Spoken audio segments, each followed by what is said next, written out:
الصحاب زي لعبة الشطرنج، الوزير وده الصاحب الجدع قوي اللي ممكن تلاقيه في أي وقت معاك وفي أي مكان وجوه لعبة حياتك. الفيل وده صاحبك اللي ما تحتاجوش غير في دور معين في حياتك وما يعرفش يعمل غيره. الحصان ده بقى صاحبك الغتت اللي ناططلك في كل حتة شوية، وهم 3 حاجات بيعملهم: معاك فلوس، عايز آكل، يلا ننزل. الطابية وده صاحبك اللي دايما ماشي دغري ولا بيهمه حد.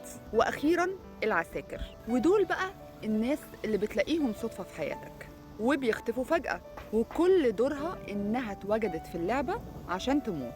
ويا اما فجأة تلاقي واحد منهم ارتقى وبقى حاجة مهمة من اللي اتكلمنا عنهم قبل كده، يا اما ما بيكملش معاك اللعبة. لازم تبقى عارف ومتأكد ان كل واحد في اللعبة ليه دور معين وعمره ما هيقدر يغيره.